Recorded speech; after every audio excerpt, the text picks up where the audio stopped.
3.5 gram வந்து நார் சத்து இருக்கு. புரத சத்து 2 கிராம் இருக்கு. கொழுப்பு சத்து கிடையாது.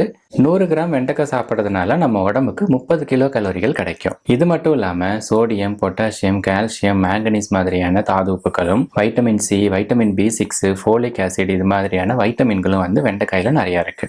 வெண்டைக்காய் சாப்பிட்றதுனால பல்வேறு பயன்கள் இருந்தாலும் முக்கியமான ஒரு 5-6 பயன்களை வந்து பார்க்கலாம். ஃபர்ஸ்ட் வந்து வெண்டைக்காய் சாப்பிட்றதுனால ரத்தத்துல கொலஸ்ட்ரால் அளவு வந்து கண்ட்ரோல் ஆகும். நீங்க வெண்டைக்காய் கட் பண்ணும்போது நோட் பண்ணிருப்பீங்க, ஒரு மாதிரி வழவழன்னு சொல்லிட்டு ஒரு கோந்து மாதிரி வரும். அதை வந்து மியூசிலேஜ் அப்படின்னு சொல்லுவோம். விலங்குகள்ல பண்ண நிறைய ஆராய்ச்சிகள் வந்து என்ன கண்டுபிடிச்சிருக்காங்கன்னா, இந்த மியூசிலேஜ் வந்து நம்ம சாப்பிட்டதுக்கு அப்புறம் நம்மளோட உணவுல இருக்கிற கொலஸ்ட்ராலோட வந்து ஒட்டிக்கிட்டு அது வந்து நம்ம ரத்தத்துல உறிஞ்சப்படாம பார்த்துக்கும். ஸோ கொலஸ்ட்ரால் மொத்தமா மலம் வழியா வெளியில வந்துடும். அதனால ரத்தத்துல கொலஸ்ட்ரால் அளவு குறையுது அப்படின்னு சொல்லிட்டு பல்வேறு ஆராய்ச்சிகள் வந்து நோட் பண்ணிருக்காங்க.